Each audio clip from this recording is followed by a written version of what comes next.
बिहार की यूनिवर्सिटीज में पढ़ाने का सपना देख रहे लोगों के लिए एक बहुत बड़ी खबर आई है। असिस्टेंट प्रोफेसर बनने का जो पूरा तरीका था ना, वो अब बदलने जा रहा है। तो चलिए समझते हैं कि ये नया बदलाव आखिर है क्या। देखिए, ये खबर उन हजारों लाखों लोगों के लिए बहुत ज़रूरी है जो बिहार के कॉलेजेस और यूनिवर्सिटीज़ में पढ़ाना चाहते हैं। उनकी जो पूरी भर्ती प्रक्रिया है, उसमें एक बहुत बड़ा चेंज आने वाला है। सीधी सी बात यह है कि अब असिस्टेंट प्रोफेसर बनने के लिए एक नई परीक्षा देनी होगी, उसे पास करना होगा।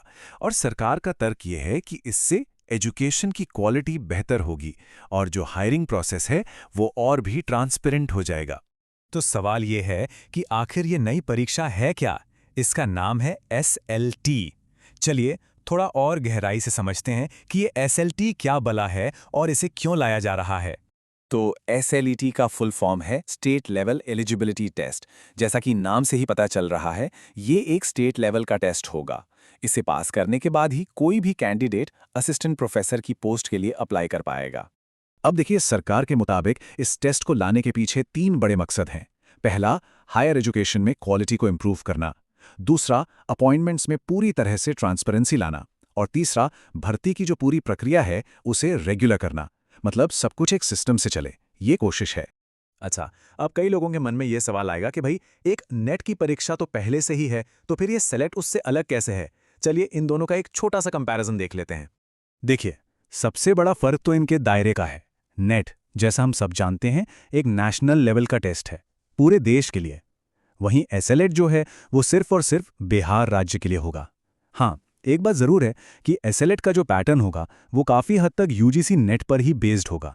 तो आप कह सकते हैं कि ये बिहार का अपना एलिजिबिलिटी टेस्ट है। चलिए अब आते हैं सबसे काम की बात पर। इस परीक्षा के लिए एलिजिबल कौन है? कौन कौन ये एग्जाम दे सकता है और क्या किसी को इससे छूट मतलब एग्जाम्शन भी मिल सकता है? ये जानना बहुत जरूरी है। तो ये जो नंबर आप देख रहे हैं 55%, ये बहुत इंपॉर्टेंट है। क्यों? क्योंकि SLET परीक्षा में बैठने के लिए किसी भी कैंडिडेट की मास्टर डिग्री में कम से कम इतने यानी 55% मार्क्स होने ही चाहिए। यह आप कह लीजिए पहली और सबसे जरूरी शर्त है। लेकिन एक सवाल और है, उन लोगों का क्या जिन्होंने PhD कर रखी है? क्या उन्हें भी ये टेस्ट देना पड़ेगा?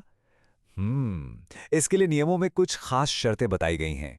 हाँ, तो सिर्फ PhD की डिग्री होना ही काफी नहीं है। अगर आपको नेट या SLET से छूट चाहिए तो आपको 3 शर्तें पूरी करनी होंगी। पहली, आपकी PhD रेगुलर मोड में होनी चाहिए। दूसरी, आपकी थीसिस से कम 2 रिसर्च पेपर पब्लिश हुए होने चाहिए। और तीसरी शर्त है कि आपने कम से कम 2 पेपर किसी कॉन्फ्रेंस या सेमिनार में प्रेजेंट किए हों। अगर कोई ये तीनों शर्तें पूरी करता है तभी उसे इस टेस्ट से छूट मिलेगी। तो क्या ये सारे नियम फाइनल हो गए हैं और लागू हो चुके हैं? जी नहीं, अभी नहीं। चलिए देखते हैं कि अभी इसका स्टेटस क्या है और आगे क्या होने की उम्मीद है।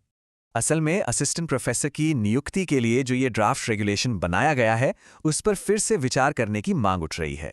और इसका सीधा सा मतलब ये है कि इसमें अभी भी कुछ बदलाव होने की गुंजाइश है। जो लोग इस ड्राफ्ट का रिव्यू चाहते हैं, उनकी कुछ मुख्य मांगें हैं। उनका कहना है कि सिर्फ एक परीक्षा के आधार पर ही फैसला नहीं होना चाहिए, बल्कि कैंडिडेट के टीचिंग एक्सपीरियंस को भी वेटेज मिलना चाहिए। इसके अलावा उनके जो पब्लिकेशंस हैं या दूसरी एकेडमिक उपलब्धियां हैं, उन्हें भी भर्ती प्रक्रिया में गिना जाना चाहिए। तो आखिर में सवाल यही खड़ा होता है कि ये जो नई SLET परीक्षा है, ये बिहार के अकादमिक जगत के लिए एक नई सीढ़ी साबित होगी या फिर एक नई रुकावट बन जाएगी? खैर, इसका जवाब तो हमें आने वाले समय में ही मिलेगा।